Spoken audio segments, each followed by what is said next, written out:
오늘 우리가 함께 읽은 말씀은 향유옥합 이야기입니다. 우리가 너무 잘 알고 있는 또 많이 들은 말씀이기도 하지요. 마리아라는 한 여인이 향유옥합을 가져다가 향유를 예수님께 부어드렸다라는 아름다운 스토리입니다. 사실 이 스토리는 하나님께, 우리 주님께 헌신하자라는 메시지를 담고 있지요. 여러분, 제가 소개해 주신 대로 지금 신학교에서 신학생들에게 성경 가르치는 일을 하고 있습니다만은 저도 신학교에 가서 공부하던 학생 시절이 있었습니다. 벌써 20년이 훌쩍 넘은 옛날 이야기인데요. 아직도 여러 가지 에피소드들이 생각이 나곤 합니다. 신학교 1학년이 돼서 신학교를 갔어요. 그러면 이제 6시에 새벽 기도를 하고 그리고 아침 식사를 하고 8시부터 계속해서 수업을 들으면서 공부를 하게 됩니다. 굉장히 타이트한 일정이어서요. 쉬는 시간이 되면 친구들하고 전도사님들하고 이렇게 밖에 건물 밖에 나와서 차도 한 잔 마시면서, 그때는 무슨 아이스 아메리카노 이런 거 없었고요. 뭐만 있었죠? 100원짜리 자판기 밀크 커피 뭐 이런 거 있었습니다. 그것도 용돈이 생겨야 교육자들이 못 먹다가 또 먹기도 하고 뭐 이러는데요. 아무튼 그런 거 하나 이렇게 빼서 도란도란 얘기 나누면서 잠도 깨고 그랬습니다. 그런데 그렇게 쉬는 시간 도란도란 얘기 나눌 때요, 한 친구 전도사님이 저한테 이렇게 얘기하는 거였어요. 뜬금없이요. 있잖아, 나는 성경 말씀 중에 예수님께 향유를 드린 마리아 얘기가 너무 좋아. 제가 들고 있던 자판가 커피 컵을 떨어뜨릴 뻔했습니다. 왜냐하면 무슨 간증 집회하는 것도 아니고 밤에 기도할 때 나눔하는 것도 아니고요. 잠 깨서 다시 수업에 들어가야 하는 그 짧은 순간에 갑자기 마리아가 좋다는 거예요. 야, 이 친구가 마리아가 드린 향유옥합 이야기에 정말 큰 은혜를 받았나 보다라고 생각했었습니다. 우리 성도님들께서도 이러한 고백이 한 번쯤 있으시지 않았을까 싶습니다. 나도 마리아처럼 우리 주님께 헌신하는 삶을 살고 싶다, 그런 결심 한 번 정도 있으셨겠지요. 그런데 여러분, 저는 오늘 이 본문의 이야기를요 조금 색다른 각도에서 생각해 보고 싶습니다. 그래서 제가 오늘 질문을 하나 준비해 왔습니다. 질문 한번 들어보셔요. 이겁니다. 자, 이 탐사보도 프로그램에 그것이 알고 싶다 뭐 이런 거 있잖아요. 그렇죠? 오늘은 두둥두둥 이것이 알고 싶다. 자, 본문을 통해서 우리가 알고 싶은 것은 이겁니다. 마리아는 도대체 왜 그랬을까? 그녀는 왜 그랬을까? 한번 생각해 보신 적 있으세요? 마리아가 향유옥합을 드렸다라는 것에 너무 집중한 나머지 마리아가 왜 향유를 드린 것인지 그의 마음은 잘 생각을 안 해본 것 같아요. 여러분, 마리아가 왜 그랬는지 그 마음이 우리한테 와서 이렇게 닿아야, 그래야 우리도 마리아와 같은 헌신을 주님께 할 수 있지 않겠습니까? 그래서 오늘 질문은 뭐라고요? 마리아는 왜 그랬을까 하는 것이 오늘 우리가 찾아내고자, 본문에서 살펴보고자 하는 바입니다. 자, 본문 요한복음 12장 1절부터 8절인데요. 그 중에 1절, 2절, 3절에 보면 사건의 개요가 기록이 되어 있습니다. 1절, 2절을 제가 읽어보겠습니다. 6월절 엿새 전에 예수께서 베다니에 이르시니 이곳은 예수께서 죽은 자 가운데서 살리신 나사로가 있는 곳이라. 거기서 예수를 위하여 잔치할세 마르다는 일을 하고 나사로는 예수와 함께 앉은 자 중에 있더라 하셨습니다. 때는 6월절 되게 엿새 전이다. 무슨 말인가 하면 이제 며칠 지나지 않아 예수님께서 십자가로 가셔서 죽으실 바로 그 시점이었다는 것입니다. 바로 이런 중요한 중차대한 시점에 예수님께서 베다니라는 마을에 초대받아서 방문을 하셨어요. 이 베다니에는 누가 살고 있냐 하면 3남매 가족이 살고 있었는데요. 자, 여자 2명, 남자 1명입니다. 여자 2명 누구죠? 오늘 주인공인 마리아, 그리고 누이였던 마르다, 그리고 오라비였던 나사로가 살고 있었다는 겁니다. 이 나사로가 누구냐 하면 성경에 나사로가 한 명이 아니거든요. 이 나사로가 누구냐 하면은요, 오늘 본문이 12장인데 그 앞장인 11장에 나사로 사건이 나옵니다. 자, 죽었다가 다시 살아난 나사로, 며칠 만에요? 죽은 지 나흘 만에, 4일 만에 다시 살아난 나사로 얘기가 11장에 나오고요. 그러니까 11장과 12장은 연결된 스토리일 것이다 라고 생각하게 되는 거죠. 여러분, 저는 어렸을 때부터 모태신앙으로 교회에서 성장을 했어요. 그래서 성경의 스토리들이 옛날에 저 어렸을 때 주일학교, 교회에서 많이 불렀던 복음송 노래들로 저한테 남아있는 경우들이 되게 많습니다. 이 경우도 그렇거든요. 혹시 여러분 예수님이 말씀하시니라는 옛날 노래를 아십니까? 1절이 이렇게 돼요. 예수님이 말씀하시니 물이 변하여 포도주 됐네. 여러분 포도주와 같은 인생을 삽시다. 뭐 이렇게 하는 거거든요. 2절은 뭘까요? 예수님이 말씀하시니 죽은 나사로가 살아났다네. 나사로야 나오너라. 우리 주님께서 말씀을 하시자 죽은 지 4일이나 돼서 몸에서 냄새가 나기를 시작을 했던 나사로가 상상력 좀 못하면요, 예수님 부르셨습니까? 할렐루야, 뭐 충성 벌떡 뭐 이러면서 일어나가지고 뚜벅뚜벅 걸어 나왔다는 그런 얘기가 11장에 기록이 돼 있단 말입니다. 그런데 12장에 들어오자마자 그 마을에 예수님께서 다시 초대를 받아 가신 거예요. 아마도 추측컨대 나사로를 다시 살려주신 그 예수님을 모셔서 감사드리고 싶었던 게 아닐까.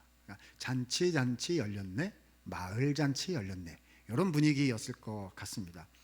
그래가지고요, 아마 예수님이 주빈이시니까 가운데 다 계셨을 거고, 그 옆에 누구 앉혀야죠? 나사로 앉혀야죠. 그러니까 한국말로 이거 뭐 해야 되냐면 예수님 한번 보고 나사로 한번 보고, 나사로 한번 보고 예수님 한번 보고, 진짜 살렸구나 이러면서 와 하는, 뭐 이런 거 지금 하려고 하는 중이라는 겁니다. 그런데 바로 그때 저 끝에서요, 한 명의 여인이 향유옥합을 들고 나타났으니 누굽니까? 바로 마리아입니다. 우리는 이 사건의 주인공이 마리아라는 사실을 이미 알고 있어서요, 요즘 말로 스포라 그러죠. 미리 폭로해가지고 재미없게 만드는 뭐 이런 거 있잖아요. 그래서 마리아 일리 오세요, 향유 부으려고 그러죠. 와, 우리가 알아요. 와, 정말 귀하네, 귀해 라고 말하고 싶으시겠지만 그러면 아니 됩니다. 왜냐하면 그 당시 마을잔치 주인공은 마리아가 아니거든요. 지금 뭐 하는 중이에요? 예수님 봤다, 나사로 봤다, 이거 하는 중이고, 마리아에게는 사람들은 관심이 하나도 없거든요. 그런데 바로 그때 마리아가 향유옥합을 가지고 예수님께 다가오더니 그 향유를 열어서 예수님께 이걸 다 어떻게 했다는 겁니까? 전부 다 부었다는 것입니다. 그제서야 그윽한 향기가 사람들의 코끝에 가서 닿았고, 그제서야 사람들은 생각하기 시작했습니다. 자, 사람들 머리에다가요 말풍선을 하나씩 달아 놓으면 참 좋을 것 같아요. 거기 있었던, 현장에 있었던 사람들, 자, 머리 위에 무슨 생각하는지 말풍선 달아 놓으면 여러분 거기다 뭐라고 적으시겠습니까? 우리 어르신들께서는 길게 말씀하실 것 같아요. 이 처자가 지금 무슨 행동을 한 것인고 이렇게 막 쓰실 것 같고요. 젊으신 분들은 한 글자 쓰시겠죠. 뭐라고 할까요? 헐, 이렇게 하면 될 겁니다. 자, 만세대 공용어로 바꿔보도록 하겠습니다. 뭐라 해야죠? 그녀는 왜 그랬을까? 마리아가 이런 행동을 왜 한 거지? 라고 사람들은 생각하기 시작했다는 거지요. 자, 여러분, 마리아의 행동을 이해하기 위해서는 이 사건의 핵심을 파악해야 합니다. 핵심이 뭐죠? 여기서 그 드린 향유가 얼마짜리냐, 그게 핵심이죠. 10,000원짜리 드렸다고 하면은요, 했구나 할 것이고요. 10만 원짜리다, 아니 100만 원짜리다 그러면 와 이렇게 할 것이고요. 그 향수가 1,000만 원짜리다 그러면 무슨 일이래? 뭔 일 있었어? 라고 사람들이 생각을 하겠지요. 자, 본문에 이 향유의 가치가 어느 정도 되는지 읽어 내려가다 보면 언급이 나옵니다. 이 향유를 판다면 약 300데나리온을 받을 수 있을 것이다 라고 되어 있습니다. 와, 성경이 어렵지요. 이게 고대 사회의 화폐 가치여가지고요, 파악이 어려워요. 자, 쉽게 해보도록 하겠습니다. 한 데나리온이란 노동자가 밖에 나가서 하루 일해서 벌어들이는 하루의 품삯이다라고 알려져 있습니다. 그러면요, 300데나리온을 벌려면 며칠을 일해야 합니까? 300일을 일해야 합니다. 요즘 말로 얘기하면요, 주일, 주말, 공휴일 이런 거 좀 빼고 좀 많이 일한다고 쳐서요. 그러면 300데나리온은 300일을 일해야 되니까 이것은 1년 연봉에 맞먹는 금액이다. 그걸 어떻게 했다고요? 부었단 말입니다. 하나도 놀라지를 않으시는데요. 우리 신일교회 성도님들은 믿음이 좋으셔서 1년 연봉쯤은 지금도 드릴 수 있나이다. 이렇게 하시는 건가요? 여러분, 큰 금액이에요. 아직도 이게 와닿지 않으시는 것 같아서 조금 더 해보겠습니다. 한국 금액으로 한번 해볼까요? 여러분, 계산하기 쉽게 어림수로 하겠습니다. 우리가 나가서, 직종에 따라 다른데 쉽게 할게요. 우리가 하루에 나가서 일하면 10만 원을 번다라고 상정해보죠. 자, 계산합니다. 300데나리온 은 300 곱하기 10만 원 은 얼마입니까? 3,000만 원이요. 아직도 놀라지를 않으시는데요.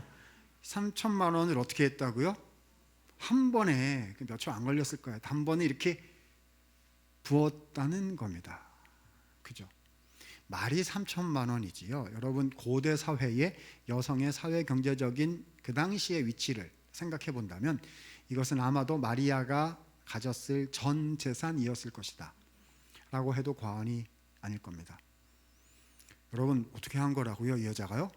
다 바쳤어요. 탈 가진 거 다 털어가지고 한 번에 부었다는 것입니다. 세상 사람들은 제정신이 아니라 할 것입니다. 요즘에 이렇게 보면, 여러분, 옛날에 우리 한국교회 옛날 이야기, 저희 어렸을 때는 꽤 들었던 것 같아요. 어떤 분이 주님께 다 드렸다더라 라는 말을 들은 적이 있습니다만은 최근에는 그런 얘기는 거의 못 들은 것 같습니다. 요즘에는 되게 어떻게 하냐 하면은 이렇게들 하시죠. 이제 살 거 쟁여놓고 좀 더 주시거나 이러면 드리고, 아니면 진짜 중요하거나 감사한 일 있으면 거기서 좀 이렇게 드리고, 이렇게 하지 다 털어서 드렸다는 얘기는 최근에는 들은 적은 없는 것 같습니다. 세상 사람들이 보고는 제정신이 아니라 할 것입니다.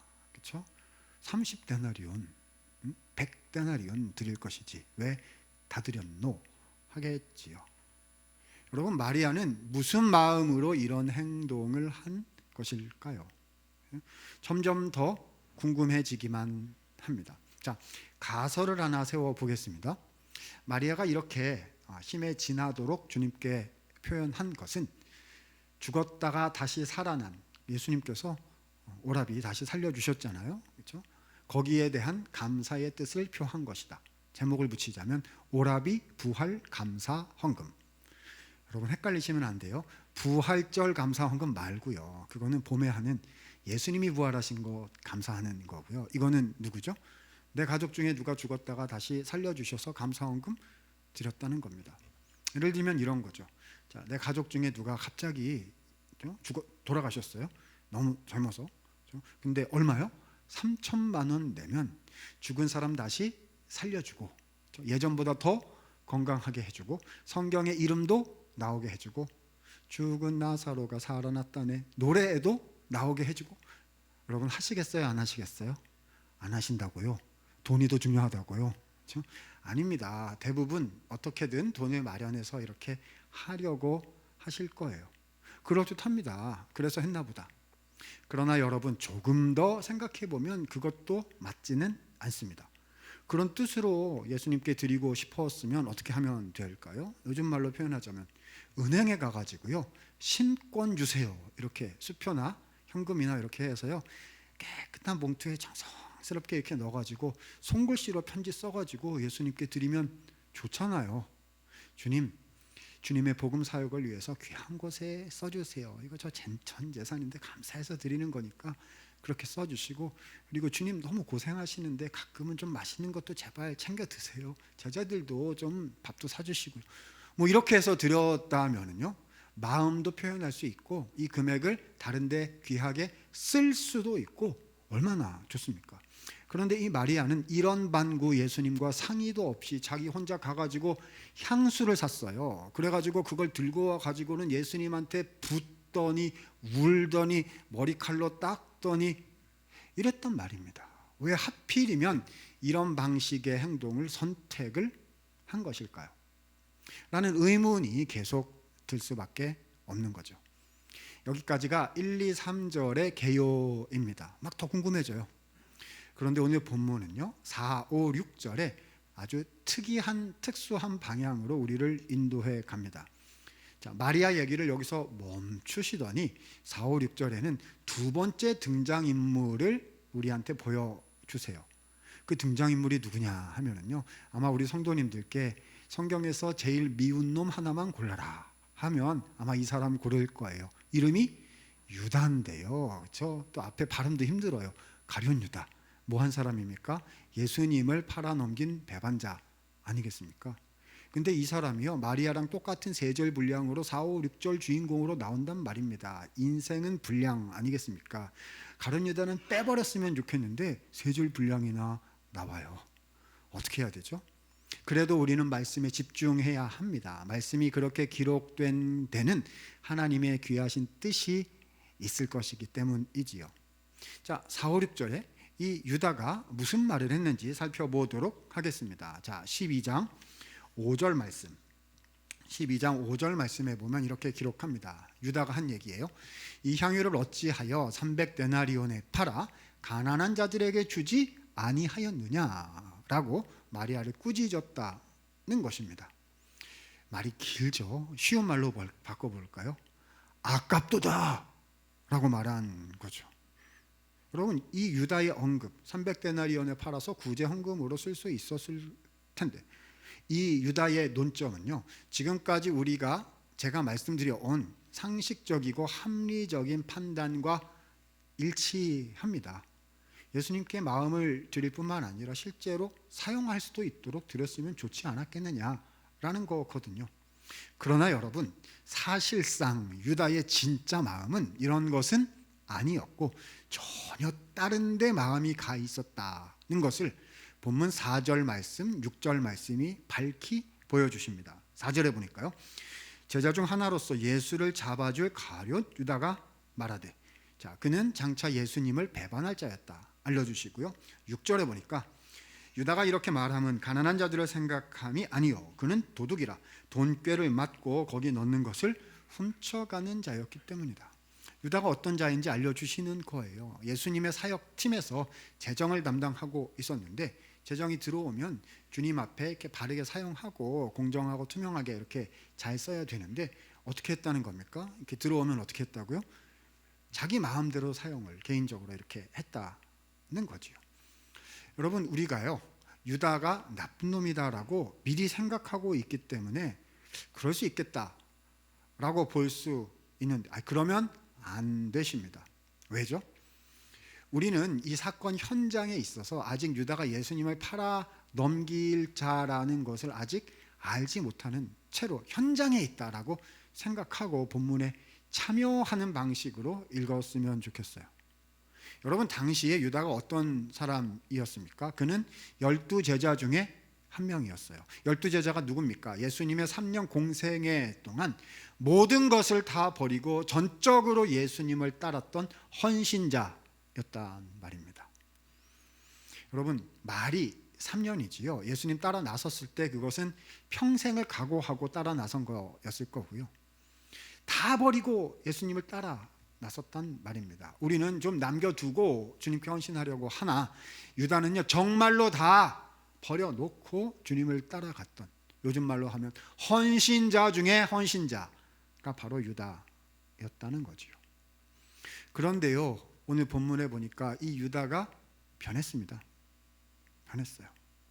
이렇게 표현해보면 잘 이해가 되실 것 같습니다. 유다는요 요즘 말로 얘기하면 교회 구조 안에 들어와 있는 사람입니다. 밖에 있는 사람이 아니고요, 이 안에서 뭔가 되게 중요한 걸 맡고 있는 사람이에요. 몸은 예수님 옆에 딱 있단 말입니다. 지금도 일하고 있어요. 한다고요. 그런데요 이 사람이 변했어요. 뭐가 변했죠? 마음이 이제는 없어요. 주님을 향한 마음이 없어졌단 말입니다. 똑같은 질문이 떠오릅니다. 유다는 왜 그랬을까? 어쩌다 이렇게 된 것일까? 그러니까 오늘 본문은 두 가지 그림을 우리에게 대비해서 보여주고 계신 거지요. 1, 2, 3절에 이해할 수 없이 귀한 헌신을 주님께 드린 마리아, 의 그림을 보여주시고는요, 4, 5, 6절을 통해서는 이해할 수 없는 넘어짐, 그 유다의 그림을 보여주시면서요, 비교해서 우리에게 질문하고 계시는 거지요. 나의 지금의 믿음의 상황은, 나의 지금의 신앙의 모습은 마리아와 같습니까? 아니면 유다와 같습니까? 라고 본문은 우리에게 묻고 계시는 거예요. 여러분의, 우리의 지금의 상태는 어떠합니까? 자, 답을 찾아야죠. 어떻게 하면 마리아처럼 될 수 있을 것인지 답을 찾아보아야 하겠지요. 그 답은 7절, 8절에서 우리 예수님께서 알려주고 계십니다. 자, 12장 7절과 8절을 우리 다 함께 한번 읽기를 원합니다. 읽습니다. 시작. 예수께서 이르시되 그를 가만두어 나의 장래할 날을 위하여 그것을 간직하게 하라. 가난한 자들은 항상 너희와 함께 있거니와 나는 항상 있지 아니하리라 하시니라. 아멘. 예수님께서 말씀하셨습니다. 마리아가 한 행동은 예수님의 무슨 날을 위한 것이라고요? 장례할 날을 위한 것이다. 예수님의 장례할 날이 무엇입니까? 이제 며칠 후면 예수님께서는 우리를 위하여 대속의 죽음을 죽으시려고 십자가로 가실 거예요. 그런데 마리아가 그 예수님의 십자가 죽으심을 미리 알고 그 죽으심에 감사하고 기념하기 위해서 향유를 드렸다는 것입니다. 여러분, 향유란 단순히 향기 내는 물품 정도가 아닌 것이고요, 고대 사회에서 장례 용품으로 사용된 물건이었습니다. 시신을 기념하는 데 쓰는 물품이었던 거지요. 그러니까 마리아의 마음은요, 예수님이 나를 위해, 우리를 위해 죽으실 것을 알고 그 예수님의, 고난 당하실 예수님의 육신을 친히 기념하고 싶었던 거예요. 현금으로 드리지 아니하고 향유로 주님의 몸에 부어야 했던 이유는 예수께서 그 육신으로 친히 우리를 위하여 십자가에 오르사 찔리시고 고난 당하실 것이었기 때문이었던 것이지요. 마리아는 예수님의 십자가 은혜를 깨달아 향유를 드렸던 것입니다. 사실요, 여러분, 마리아의 상세한 마음은 바로 앞장인 11장에 나오는 나사로 부활 사건을 살펴봐야 알 수 있습니다. 너무 길어서 자세한 말씀 드리기는 어렵고요, 제가 간단한 마리아 중심으로 한 개요만 살짝 말씀드리고 12장과 연결을 시켜보도록 하겠습니다. 11장을 읽어보면 이 마리아, 마르다, 나사로 3남매 가족하고 예수님하고 상당히 친밀한 관계가 이미 형성이 돼 있었다는 것을 알 수가 있어요. 자, 그런데 예수님도 계시지 않은 상황에서 오라비 나사로가 덜컥 병에 들어서 죽게 되었다는 겁니다. 어떻게 해야죠? 예수님한테 말씀드려야죠. 그래서 전갈을 넣었습니다. 예수님, 오빠가 아파요, 말씀드렸어요. 여러분, 이게 무슨 말이죠? 예수님 빨리 와주세요, 고쳐주세요, 이런 말 아니겠습니까? 그런데 예수님요, 오시지를 않으신 겁니다. 예수님 안 오셔도 돼요, 예수님 말씀만 하셔도 되는 거잖아요. 나 바쁜데. 그래도 고쳐주셔야죠. 그렇지? 낫거라 하시면 나을 거 아닙니까? 그런데 그조차도 해주시지 않으셨어요. 제가 마리아 마르다였으면요, 마음이 상했을 겁니다. 아유, 주님 우리랑 가까우시고 우리 챙겨주실 줄 알았더니 아니네, 우리는 예수님한테 관심 대상이 아닌가 보다, 이래가지고 속상하고 원망스럽고 온갖 생각이 다 들었을 것 같아요. 그래서 오라비가 죽었단 말입니다. 그랬더니 죽은 지 4일 만에 예수님께서 또 오셨어요. 이걸 세상 사람들은 타이밍 못 맞춘다 라고 부르죠. 아니, 그러려면 일찍 오시지 왜 이제 오셨는가 싶은 거잖아요. 자, 그런데 바로 요 시점에서 마리아와 마르다의 반응이 서로 다릅니다. 예수님이 오셨다는 말을 듣고 마르다는요, 마을 입구까지 이렇게 뛰쳐나갔어요. 뭐 하려고 한 걸까요? 가가지고 한국말로 와다다다다다 이거 하려고 하는 게 아닐까 싶어요. 예수님 왜 이제 오셔가지고 우리 오빠 어쩌고 저쩌고 이거 이제 하러 간 거죠. 이제 외향적인 그런 성품이었던 것 같습니다. 그런데요, 본문 읽어보면 마리아는 나가지 않았고 집에 앉아 있었다라고 기록되어 있습니다. 그런 분들도 계시잖아요. 한번 마음이 어려워지면 얼굴을 못 봐요. 말도 못 해요. 그런 분들도 계실 수 있잖아요. 아마 그런 게 아니었을까 싶습니다. 자, 그래서 마르다가 가가지고요, 예수님이 이제 오셔가지고 막 이렇게 질문을 했단 말입니다. 그러자 우리 주님께서는 마치 기다리셨다는 듯이 왜 내가 나사로를 죽게 내버려 두었는지를 예수님의 복음 사건을 통해서 설명해 주셨습니다. 그 말씀이 11장 25절 26절에 기록이 되어 있습니다. 잘 아시는 말씀인데요. 자, 11장 25절 26절 다 함께 힘차게 한번 읽어보도록 하십니다. 시작. 예수께서 이르시되 나는 부활이요 생명이니 나를 믿는 자는 죽어도 살겠고 무릇 살아서 나를 믿는 자는 영원히 죽지 아니하리니 이것을 내가 믿느냐. 아멘. 예수님께서요, 여기서 예수님 자신이 어떤 분이신지를 두 가지로 설명을 해주셨습니다. 첫 번째는 무엇일까요? 나는 무엇이다? 부활이다 하셨습니다. 무슨 뜻일까요? 나를 믿는 자는 죽어도 다시 살겠고 라는 말씀이죠. 이것은 육체의 부활을 가리키는 말씀입니다. 뭔 말입니까?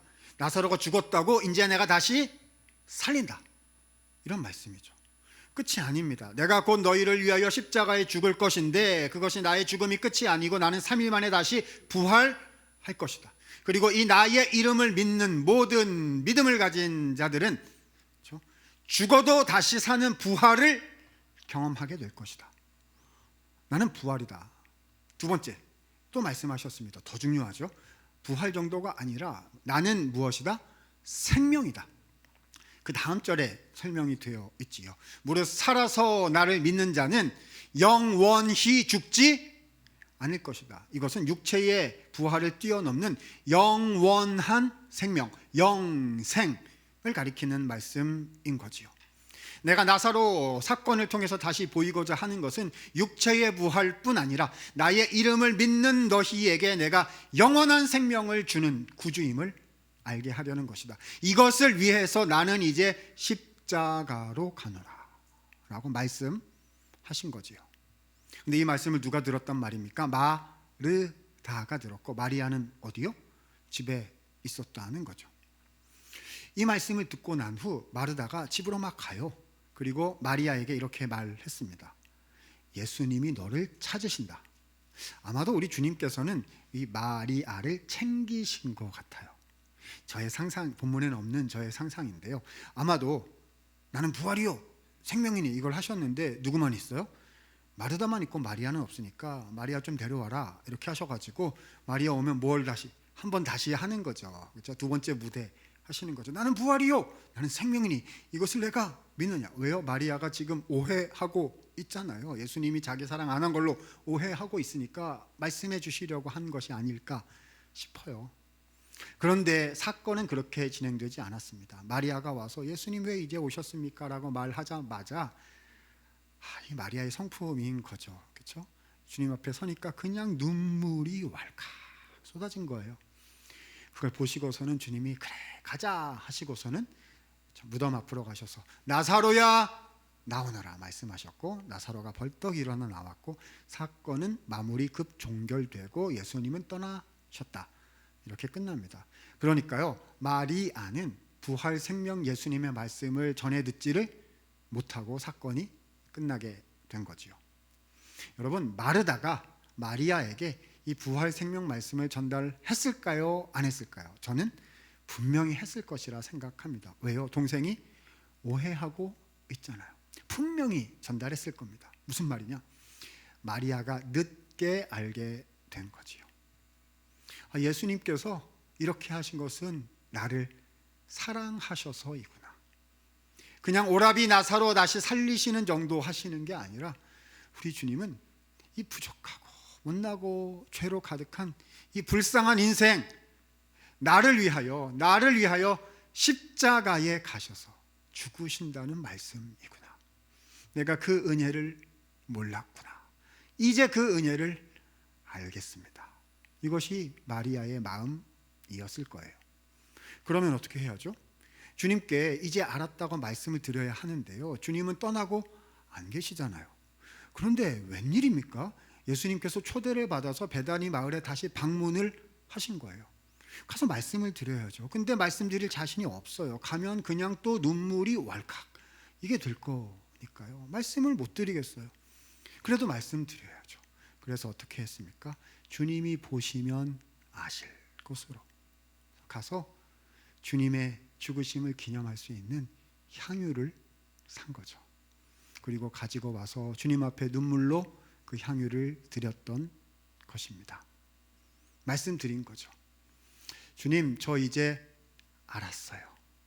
저를 위해서 십자가로 가신다는 주님의 그 은혜와 사랑을 이제 알겠습니다. 주님, 감사드립니다. 라고 예수님께 고백을 드렸던 것이었습니다. 사랑하는 여러분, 단언컨대 마리아가 예수님께 향유를 드린 까닭은 예수 그리스도의 십자가의 죽으심의 그 은혜가 마리아의 영혼 가운데 가득히 부어졌기 때문이었습니다. 생각해 보면요, 제가 이 향유옥합 이야기를 많이 읽고 많이 들었습니다마는 저는 이 말씀이 무슨 뜻인지 잘 이해하지는 못하고 있었던 것 같습니다. 저는 향유옥합 얘기를 들으면 이런 얘기인 줄 알았어요. 메시지가 이런 건 줄 알았어요. 좀 바치세요. 이런 건 줄 알았습니다.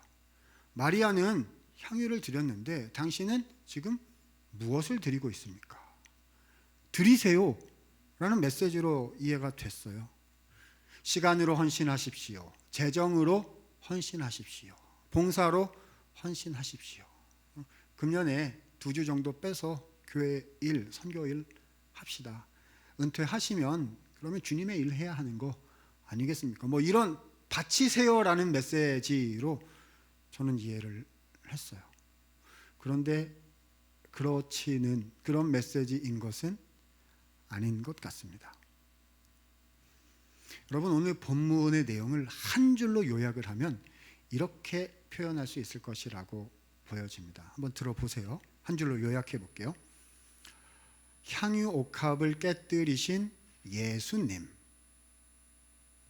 다시 해볼까요? 향유 옥합을 깨뜨리신 예수님. 말도 안 돼요. 향유 옥합을 누가 깨뜨렸죠? 마리아가 깨뜨린 건데요. 아닙니다. 그렇게 이해하시면 오늘 이야기를 하나도 이해를 못하신 겁니다. 질문할게요. 오늘 본문에서 가장 큰 희생을 하신 분이 누구이십니까? 예수님 아니신가요? 우리는 복음을 너무 많이 듣다 보니까 예수님께서 나를 위해 십자가로 가시는 게 마치 예수님이 하셔야 되는 의무인 것처럼 착각할 때가 있는 것 같습니다. 아니, 십자가에 가서 예수가 죽는 것이 그거 위해서 온 거 아니야? 완전 땡큐지. 완전 고마운 마음은 없어요. 그게 예수가 나를 위해서 당연히 하는 일이지. 아이, 고맙지. 안 고맙거든요. 고맙지, 고마워. 아니요, 여러분, 예수님은 십자가 따위에 오르실 분이 아니십니다.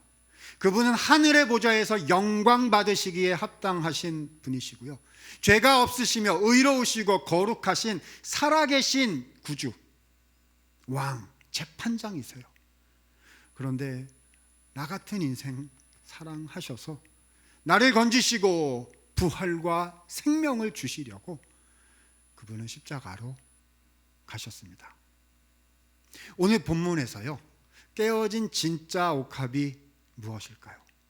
나를 위하여 십자가에 오르신 예수님의 육신이야말로 깨어진 진짜 옥합이 아닐까요? 무엇이 흘려진 진짜 향유일까요?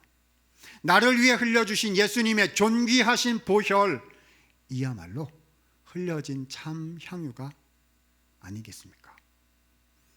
그래서 저는 오늘 본문에서 마리아가 가졌던 마음이 이럴 것이라 생각합니다. 표현해 볼게요. 한번 들어보셔요. 마리아는요 드렸던 게 아닙니다. 어떻게 다 드려요? 드린다 생각하면 다 드릴 수가 없는 거거든요. 마리아는요 반대입니다. 마리아는요 받았던 거예요. 상상할 수 없는, 이해할 수 없는 너무나 크고 귀한 그 주님의 사랑을 나를 위해 다 버리고 다 바치고 다 내어주신 그 예수님의 사랑을 알았기에, 그 사랑을 받은 것을 알았기에 감사함으로 자신의 것을 주님께 드릴 수가 있었던 것입니다. 단언컨대 마리아가 향유를 드린 까닭은 예수님의 십자가의 은혜가 너무나 크다는 사실을 마리아가 알게 되었기 때문입니다. 헌신이 무엇일까요?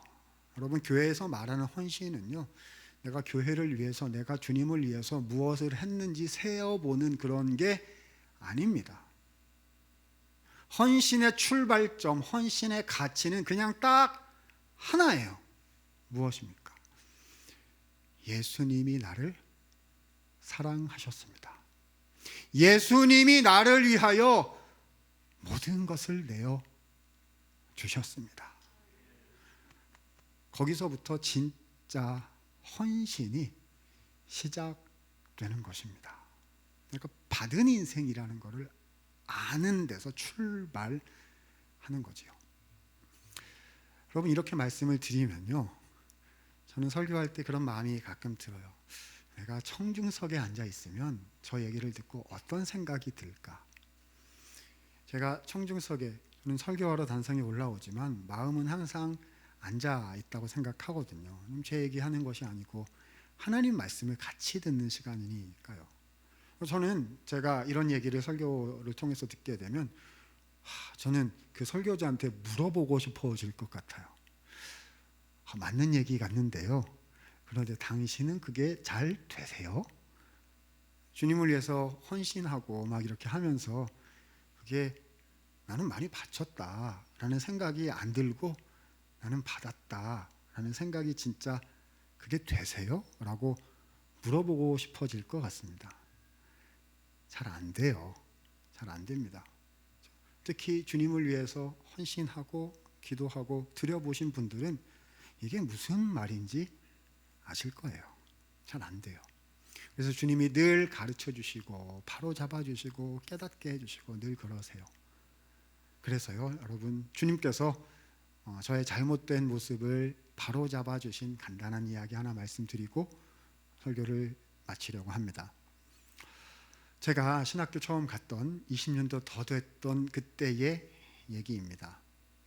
신학교 가기 전이었는데요, 저는 목회자의 가정에서 자라나서 물론 신앙적으로는 유익했습니다만은 경제적이거나 어떤 환경 자체가 부요하지는 못했던 것 같아요. 요즘 말로 금수저 은수저는 안 됐던 것 같고요. 하지만 제가 교회 밖에서 우리 한국 사회에서 자랑할 만한 거 하나는 있었던 것 같습니다. 그게 뭐냐 하면 대학교를 어디 나왔느냐는 거였어요. 저는 서울대학교 경영학과를 졸업을 했는데요. 그렇죠? 교회 안에서는 아무것도 아니지만 우리 한국 사회에서는 어디 가서 자랑할 수 있는 한 토막 이렇게 되는 그런 거였습니다. 그런데 이제 대학을 다니다가 신학교를 가겠다고 결정을 했어요. 그랬더니 물론 저희 부모님께서는 기뻐하셨습니다만은 주변에서 이렇게 반응하시는 분들이 계셨어요. 뭐라고 했을까요? 아깝도다. 그런 거예요. 그렇죠? 이게 편하게 누릴 수 있는 기회가 충분히 될 텐데 굳이 신학까지 해야겠느냐라는 의미의 이야기였겠죠. 근데 저는요, 아깝다고 생각하지 않았습니다. 왜죠? 제 길이거든요. 그잖아요. 하나님께서 목회자가 되라 하시면 목회를 하는 것이고요, 선교사가 되라 하시면 선교를 하는 것이고요, 너는 전임 사역은 아니지만 이런 일들을 하면서 주의 교회를 섬기고 주님을 섬기도록 해라 하시면 그렇게 살면 되는 것이거든요. 그러니까 저는 제 길로 간 거예요. 그런데 그래서 신학교 갔는데요, 한 2, 3년 지났을까요? 제 마음에 잘못된 것이 저도 모르게 또아리 틀고 있었다는 사실을 뒤늦게 발견하고 주님이 이렇게 저를 바꿔주신 적이 있었어요. 자, 제가 신학교 갔습니다. 그래서 어떤 교회에 교육전도사가 되어서 이제 사역을 나갔습니다. 근데 부임해서 이렇게 딱 보니까요, 그 교회를 담임하고 계셨던 그 담임 목사님께서요, 우연치 않게도 저의 대학교 한참 선배님이셨어요. 물론 이제 전공은 달랐고 과는 달랐습니다만은 한참 선배님이셨어요. 저는 어렸을 때부터 신앙생활을 했는데 그분은 다 커서 대학원 다니실 때 예수님을 믿게 되어서 목회로 이렇게 인생이 바뀌신 그런 분이셨거든요. 여러분, 지금부터는 제 얘기가 아니고 그 담임 목사님 얘기입니다. 그 담임 목사님이요, 어디 가셨다가 우연히 옛날에 안 믿던 시절의 친구들을 이렇게 만나시게 되셔서 잠깐 대화 나누신 거를 교회 돌아오셔서 설교 시간에 그냥 스쳐 지나가듯이 말씀을 하셨는데 그게 저한테 그렇게 은혜가 되고 마음에 도전이 됐어요. 자, 그 목사님 얘기입니다. 그분이 안 믿던 시절 친구들을 어디서 만나신 거예요. 그 친구들이 그 목사님한테 이렇게 물어봤답니다. 아무개야, 너 아직도 교회에서 썩고 있냐? 이랬다는 거예요. 그죠? 안 믿는 분들이 목사가 사는 이렇게 그걸 얘기를 들으면, 그렇죠? 와, 뭐 아무데도 안 보이고, 그죠? 교회에서 기도하고 성경 보고 신방 다니고 뭐 이런 거 하니까 썩고 있다고 생각을 했겠죠. 그래서 그 목사님이 그 친구들한테 이렇게 대답을 하셨다는 겁니다. 얘들아, 나 썩고 있는 거 아니야. 그리고 내가 예수님 위해서 썩을 수 있다면 그게 영광이지. 그건 나한테 영광이야 라고 대답을 하셨다는 거예요. 그 얘기를 제가 여기서 예배 시간에 이렇게 듣고 있는데 주님께서 제 뒤통수를 이렇게 하시면서 가르쳐 주신 것 같아요. 왜냐하면 제 마음속에 이런 잘못된 생각이 저도 모르게 또아리를 틀었던 것 같습니다. 자, 지금부터는 제 얘기예요. 제 얘기입니다. 제 마음속에 이런 게 있었던 것 같아요. 나는 이래봬도 괜찮은 걸 주님께 바친 사람이다. 나는 이래봬도 좋은 걸, 제대로 된 걸 주님께 드린 사람이다. 그런 생각이 제 안에 저도 모르게 들어왔나 봐요. 아니다라고 주님께서 가르쳐 주신 거죠. 생각해 보니 저는 드린 인생이 아니라 받은 인생이더라고요. 예수님의 창조주이시고 그 존귀하신 그 예수님의 생명, 죽으심, 그 생명으로 인해서 그 복음의 은혜를 제가 받았고요. 그리고 주님이 존귀하게 여기고 사랑하시는 성도분들을 섬길 수 있는 목양의 그 귀한 사명을 받았고요. 나는 받은 사람이구나라는 것을 알게 됐어요. 그래서 생각을 바꾸기로 했습니다. 저는 받은 인생입니다. 받은 인생입니다. 그 다음에 잘 됐을까요? 잘 안 돼요. 아는데 잘 안 돼요. 내가 좀 더 많이 헌신하고, 내가 좀 더 참고, 내가 좀 더 기도하고, 내가 좀 더 입 다물고, 내가 좀 더 손해보고. 교회 생활이란 게, 신앙 생활이란 게, 예수님 따라가는 제자란 게 그런 거잖아요. 십자가의 도를 따라가는 거잖아요. 그럼 자꾸 내가 한 게, 자꾸 내가 주님께 드린 걸로 자꾸 카운트가 나도 모르게 막 되는 거예요. 그때마다 주님께서 이렇게, 얘야, 그게 아니다. 내가 너를 사랑했다. 내가 너를 위해서 다 내어준 것이다 라고 알려주시고, 그래서 또 바로잡고 또 바로잡고 하는 인생의 길을 걸어가고 있습니다. 사랑하는 여러분, 우리 신일교회 성도님들은 마리아와 같은 헌신을 하고 계신 분들이실 것 같아요. 부족한 저로서는 권면의 자격이 없을 것입니다. 그렇지만 설교자로 이곳에 세워주셨기 때문에 준비한 대로 말씀드리고 마치겠습니다. 우리는요, 모두 다 마리아처럼 향유 옥합을 주님께 드리는 인생, 헌신의 인생을 살아야 합니다. 왜죠? 이게 진짜 인생이거든요. 한 번 사는 인생이고, 그러니까 영원의 가치를 심고 살아내는 것, 그게 진짜 인생이거든요. 헌신하는 진짜 인생, 복음의 인생을 반드시 살아야 합니다. 그렇게 하려면 어떻게 해야죠? 이렇게 하면 안 되실 거고요. 이렇게 하면 되실 겁니다. 어떻게 하면 안 되죠? 내 향유를 이렇게 모아가지고 내 향유 모은 걸로 드리고 나누려고 하면 실패하실 거예요. 왜죠? 이게 한계가 있거든요. 하다가 안 돼요.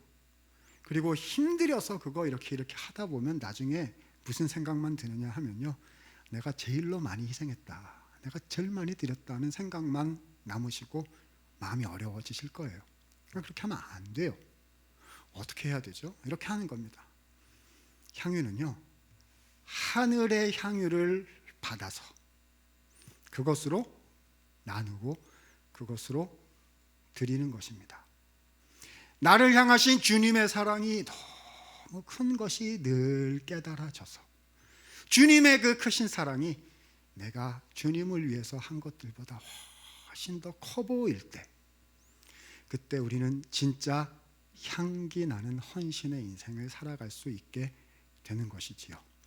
아무쪼록 오늘 말씀 마음에 담으셔서 주님, 유다처럼이 아니라 마리아처럼 정말 향기 나는 성도의 삶을, 제자의 삶을 살게 하여 주시옵소서. 결단하시면서 이 은혜로 승리하시는 성도님들 다 되시기를 우리 주님 이름으로 축원드립니다.